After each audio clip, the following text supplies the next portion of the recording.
রাসূলুল্লাহ সাল্লাল্লাহু আলাইহি ওয়াসাল্লামকে ডাক দিয়ে বলছেন, কুল তাআলাউ আতলু মা হাররামা রাব্বুকুম আলাইকুম আল্লা তুশরিকু বিহি শাইআন।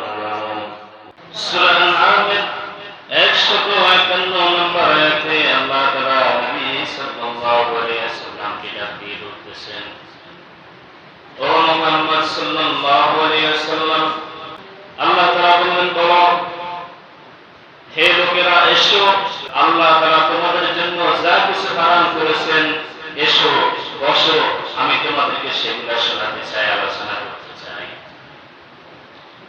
এবার আল্লাহ রাসূল সাল্লাল্লাহু আলাইহি ওয়াসাল্লাম আল্লাহ তাআলার আয়াতের এই হারাম এবং নিষিদ্ধ কাজগুলো সাহাবায়ে কেরামদেরকে শুনিয়েছেন এবং কোরআনে লিপিবদ্ধ করার মাধ্যমে কিয়ামত পর্যন্ত সমস্ত উম্মতের প্রতি রাসূল সাল্লাল্লাহু আলাইহি ওয়াসাল্লাম আল্লাহ তাআলার এই নসিহত, এই আদেশ আল্লাহ তাআলা করতেছেন। এবার রাসূল সাল্লাল্লাহু আলাইহি ওয়াসাল্লাম বলতেছেন, আল্লাহ তাআলা তোমাদের জন্য এক নম্বরে হারাম করেছেন আল্লাহর সাথে কাউকে শরীক করো না।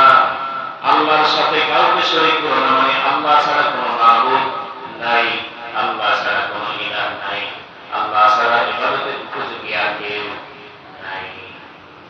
এটা হলো এক নম্বর হারাম। অর্থাৎ কোন মানুষ যদি আল্লাহ তাআলার সাথে কাউকে শরীক করে, সেটা আসমা সিফাতে হোক, জাতে হোক,